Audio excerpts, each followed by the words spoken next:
Reynaldo Javier Aguiar was a software engineer at Google and a managing director at Goldman Sachs. Today, he is a legally recognized protected person under the 1951 Refugee Convention, currently living and working under a de facto administrative restriction in Texas.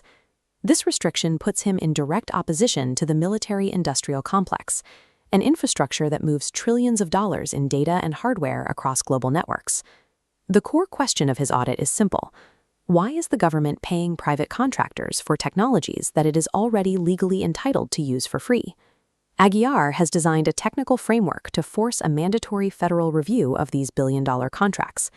The foundation is a portfolio of 52 patent applications, covering the underlying processing layers for modern data routing and physical logistics.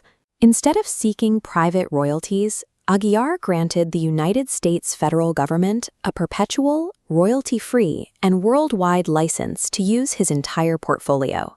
This invokes DFARS 227.7004.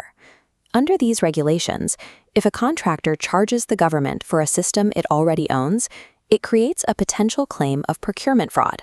Filing this claim compels the Department of Defense to audit contracts from companies like Microsoft, Google, and Apple. By licensing the technology to the public, Aguiar places the burden of proof on contractors to justify their price tags within the federal acquisition framework. The first targets of this strategy are the physical nodes of the national energy grid. Aguiar served DFARS notices to NRG Energy and Centerpoint, alleging the unauthorized use of this tower line communication inventions to transmit data across the electrical grid. His claims include a mapped property nexus in Katy, Texas, detailing specific logistical staging nodes and physical endpoints at 24926 North Point Place. These nodes include properties associated with several high-profile individuals, including former FBI Director Robert Mueller.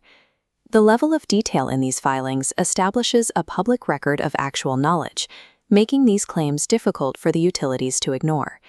The scope then expands from the electrical grid to national telecommunications.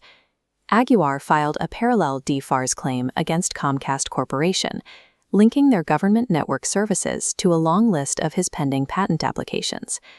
The filing suggests that Xfinity Mobile's cellular architecture relies on his methods for RF de-anonymization to secure its federal contracts.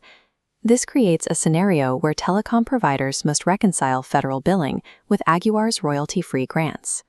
Forcing a trillion-dollar industry to navigate these administrative rules carries its own set of consequences.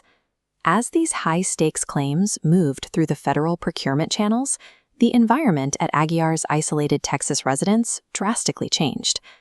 On June 9, 2026, Aguiar sent a disclosure to the general counsels of Lockheed Martin and Palantir regarding a specific timeline of events. The document describes a supervised child visitation on June 6, occurring within the monitored environment of his restricted premises. Within 24 hours of that encounter, Aguiar developed a sudden respiratory affliction that required medical intervention. A review of the medical records showed a prescription for amoxicillin filled for the minor child on May 31.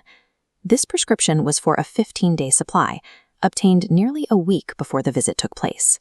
Aguiar's disclosure asks corporate legal departments to review this timeline for any indication of unauthorized resource appropriation targeting a protected person. Instead of a civil suit, Aguiar integrated this medical timeline into the official federal compliance archives of the contractors involved. The strategy relies on a public administrative ledger to document events that would otherwise remain private. This highlights the scale of the Marcello loop, an attempt to expose the volume of redundant license payments within the defense sector. The audit of global logistics becomes more than an administrative task when the process reveals the friction involved in challenging a closed system.